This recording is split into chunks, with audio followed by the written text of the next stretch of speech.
Hi everyone, welcome to my YouTube channel Study Simplified and this is Minku Nain and in the previous video हमने बात करी थी aggregate demand and aggregate supply approach के बारे में, ठीक है? जहाँ पे हमने देखा था कि किस तरीके से हम यहाँ पे डिटरमाइन करते हैं इक्विलिब्रियम लेवल। अभी तक वीडियो नहीं देखा है तो आप जाके पहले उस वीडियो को देख लीजिए क्योंकि ये जो टॉपिक है ये हमारा इसका नेक्स्ट टॉपिक रहेगा। हम बात करने वाले हैं इसी का एक नेक्स्ट टॉपिक जो मैंने यहाँ पे छोड़ दिया था प्रीवियस वीडियो में, जो कि है आपका इक्विलिब्रियम लेवल। सो इक्विलिब्रियम लेवल भी बच्चों यहाँ पे डिफरेंट डिफरेंट टाइप से आपका अचीव हो सकता है। मैंने थोड़ा-सा आपको हिंट दे दिया था, बट अब इसको डिटेल से थोड़ा देख लेते हैं।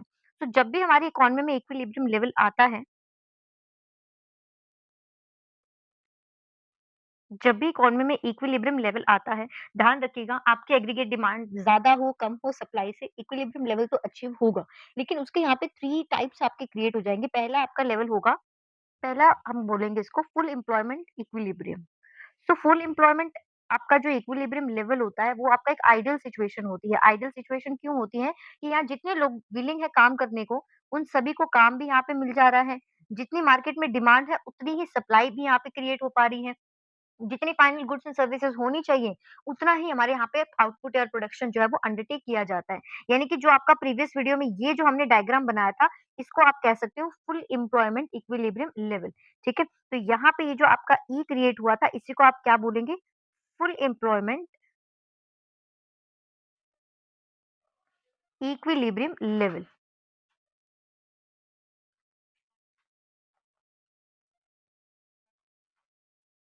फाइन। अब बात करते हैं दूसरे टाइप ऑफ इक्विलिब्रियम लेवल की, जिसका नाम है अंडर एम्प्लॉयमेंट लेवल।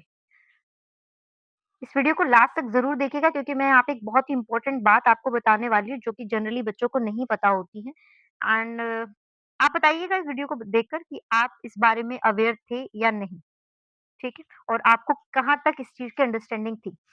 तो मैं क्या करने वाली हूँ, आपका अंडर एम्प्लॉयमेंट इक्विलिब्रियम लेवल और आपका जो यहाँ पे ओवर फुल एम्प्लॉयमेंट लेवल है, दोनों को एक साथ लेकर चलते हैं।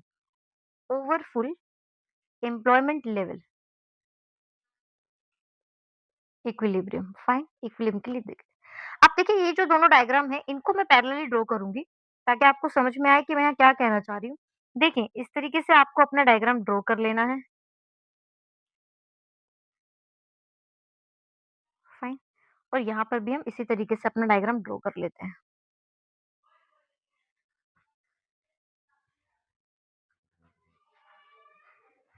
ठीक है? अब आपको पता है कि जो एग्रीगेट सप्लाई होती है हमारी, वो आपकी 45 डिग्री पे आपकी क्रिएट होती है। हुँ, 45 डिग्री पे इस तरीके से आपने इक्विलिब्रियम लेवल के लिए एग्रीगेट सप्लाई बना लेनी है। ओहो! हुँ, अरे बाप रे! फिर से बनाना पड़ेगा, वेट।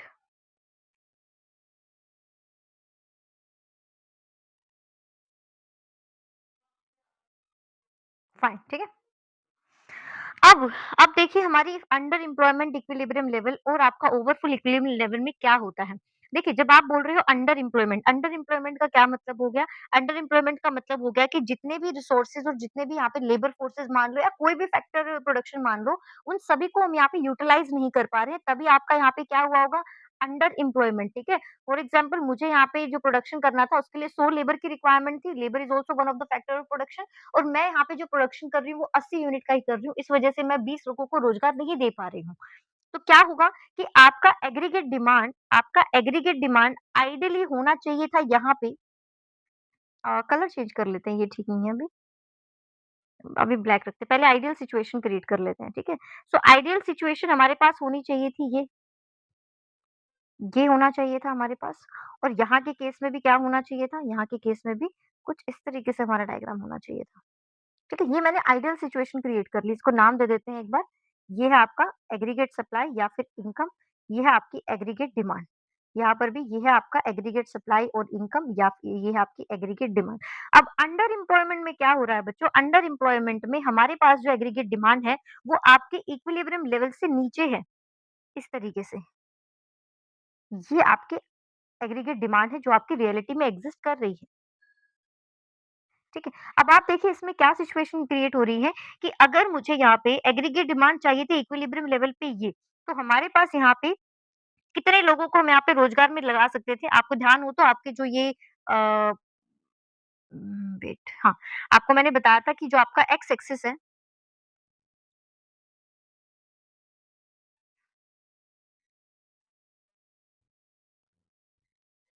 मैंने आपको बताया था जो आपका ये एक्स एक्सिस है, इसको हम बोल सकते हैं क्या? इसको हम बोल सकते हैं इनकम, हम इसको बोल सकते हैं आउटपुट और हम इसको बोल सकते हैं एम्प्लॉयमेंट लेवल।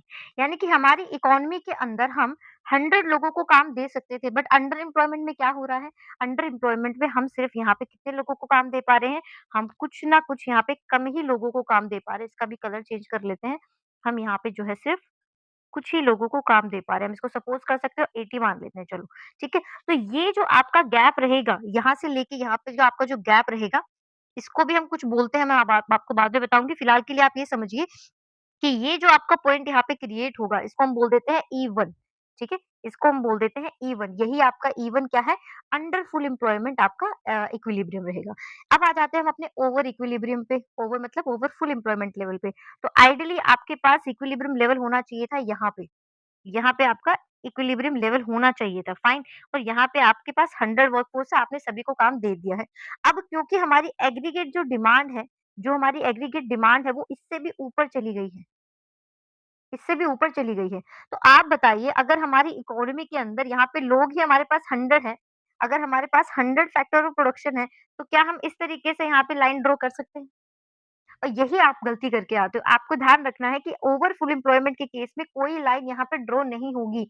क्यों नहीं होगी? क्योंकि आपके पास जितने भी यहाँ पे फैक्टर ऑफ प्रोडक्शन थे, अगर यहाँ पे 100 यूनिट्स आपके पास फैक्टर ऑफ प्रोडक्शन थे, तो आपने उन सभी को ऑलरेडी एम्प्लॉय कर दिया है। तो यानी कि ये जो आपकी सिचुएशन रहेगी, ये कभी एग्ज़िस्ट नहीं कर सकती, इसलिए कोई भी लाइन यहाँ पे डॉटेड लाइन आपने ड्रॉ नहीं करनी है। प्लीज़ इस बात को यहाँ पे ध्यान रखिएगा, ठीक है? Because this can not exist. आपकी आपके घर में अगर 5 या 10 लोग हैं, तो आप कैसे कह सकते हो कि 12 लोगों का खाना बन रहा है, ठीक है? तो ये कुछ इस तरीके से चलो खाने की तो चलो फिर भी आप गलत एग्ज़ाम्पल कहोगे इसको ये, क्योंकि ऐसा नहीं है कि ज़्यादा खाना नहीं बना सकते, बट इकोनॉमी में जो चीज़ नहीं हो सकती, उसको आप ऑन पेपर यहाँ पे डॉटेड लाइन से ड्रॉ नहीं कर सकते। प्लीज़ इस बात का यहाँ पे ध्यान रखिएगा। Fine, so this was the your topic of overfull employment and your under employment equilibrium.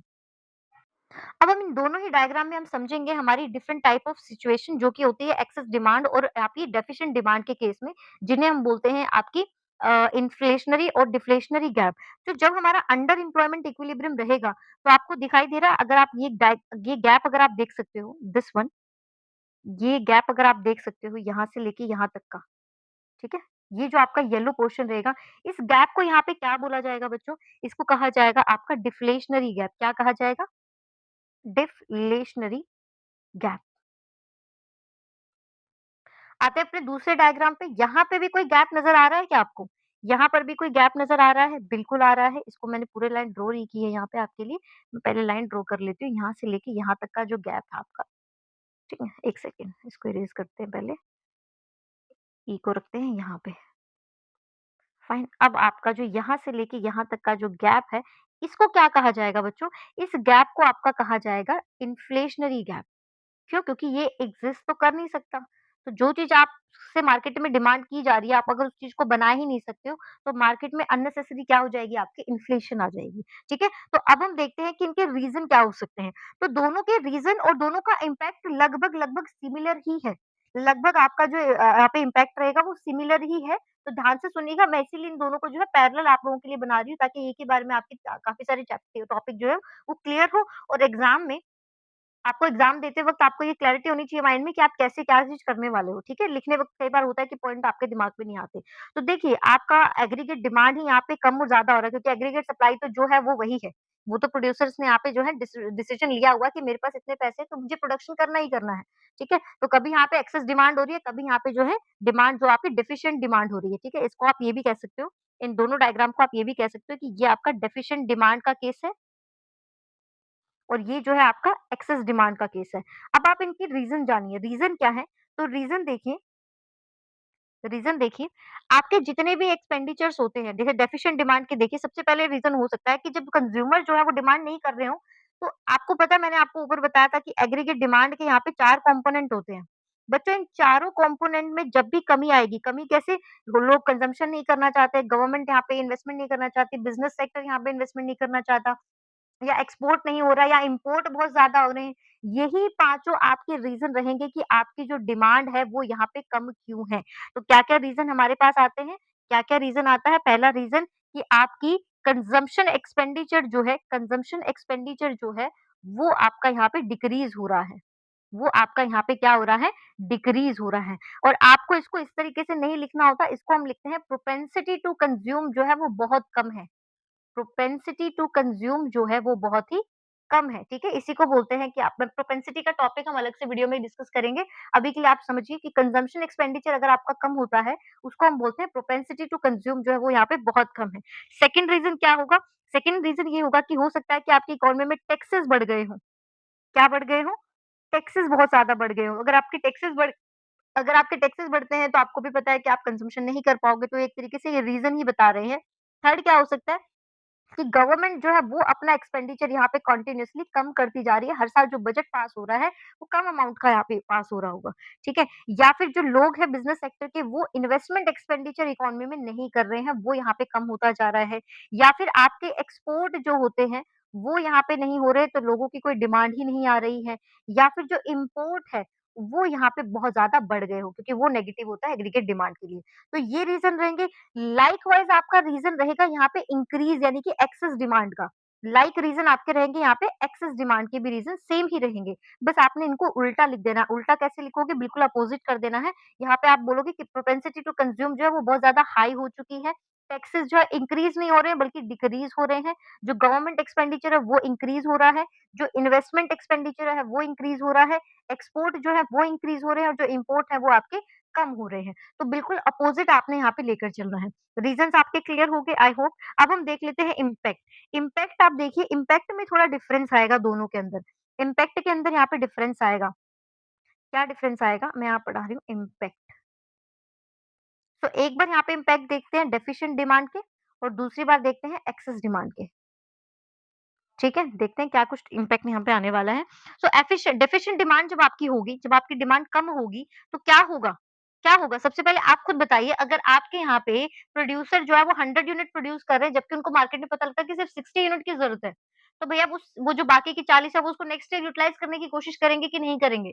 जो उनका ये इन्वेंटरी और जो स्टॉक एक्सेस बच गया है, वो उसको नेक्स्ट ईयर यूटिलाइज़ करेंगे। अगर वो नेक्स्ट ईयर यूटिलाइज़ करेंगे तो अगले साल प्रोडक्शन सिर्फ कितने यूनिट का होगा? 20 यूनिट का, क्योंकि 40 तो पुराना ही है, 20 और बना लेंगे तो 60 बराबर हो गया। तो आप सबसे पहले आप बताएँगे कि आपका जो आउटपुट है यहाँ पे, आपका जो आउटपुट है वो यहाँ पे डिक्लाइन होगा।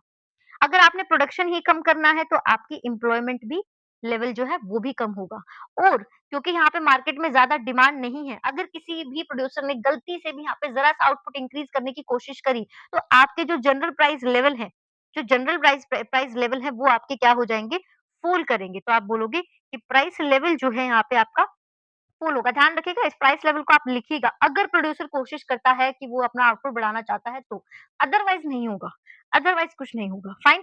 अब आते हैं एक्सेस डिमांड के केस में क्या होगा, तो एक्सेस डिमांड के केस में इम्पैक्ट जो रहेगा सबसे पहले तो आपका इफ़ेक्ट कोई आउटपुट पे कोई इफ़ेक्ट नहीं आएगा बच्चों, ध्यान से सुनना इस पॉइंट को, आपके आउटपुट पे कोई इफ़ेक्ट नहीं आएगा, नो इफ़ेक्ट क्यों? क्यों नहीं आएगा? क्योंकि मैंने अभी-अभी आपको समझाया था कि अगर आप एक बार 100 लेवल ऑफ आउटपुट पे पहुँच गए हैं, तो आप आगे कोई लाइन ड्रॉ ही नहीं कर सकते क्योंकि वो चीज़ एग्ज़िस्ट ही नहीं कर रही है। इकोनॉमी में हंड्रेड्स आपके पास फैक्टर ऑफ प्रोडक्शन थे, आपने सभी को एम्प्लॉय कर दिया, अब आपके बस की कुछ भी नहीं रहेगी। तो ध्यान रखना आउटपुट पे नो इफ़ेक्ट, ठीक है? याद रहेगा। दूसरा क्या एम्प्लॉयमेंट लेवल बढ़ा सकते हैं क्या? नहीं बढ़ा सकते, तो उस पे भी क्या बोलोगे? एम्प्लॉयमेंट लेवल पे भी नो इफ़ेक्ट। तो ऐसे में ना तो आप प्रोडक्शन बढ़ा पा रहे हैं, ना आप लोगों को रोज़गार दे पा रहे हैं, तो होगा क्या? तो बच्चों महँगाई बढ़ेगी, तो आप क्या बोलोगे प्राइस लेवल क्या हो जाएँगे? प्राइस लेवल क्या हो जाएँगे आपके इंक्रीज़ हो जाएँगे, जिसको हम क्या बोलते हैं? जिसे हम क्या बोलते हैं? इन्फ्लेशन बोलते हैं। Fine? So I hope I made it clear to you और मुझे बताना अगर आपको ये बातें पता थी या नहीं पता थी, जो भी था, जैसा भी था, कमेंट सेक्शन में कमेंट करके ज़रूर बताइएगा। Thank you and have a nice day and साथ ही अगर आपको कोई इकोनॉमिक्स में किसी भी टॉपिक में डाउट है, तो आप मुझे कमेंट सेक्शन करके कमेंट में ज़रूर बताइएगा, किस टॉपिक पे आप चाहते हैं कि मैं अपनी नेक्स्ट वीडियो बनाऊँ, ताकि जो भी देखो आप वीडियो बनाने का पर्पज़ यही है कि आप लोग जो अपने अच्छे से एग्ज़ाम देकर आओ, आप अच्छे से रिवीज़न करके जाओ। तो जो आप चाहोगे वैसा ही यहाँ पे आपको आउटपुट जो है मिल जाएगा। Thank you and have a nice day.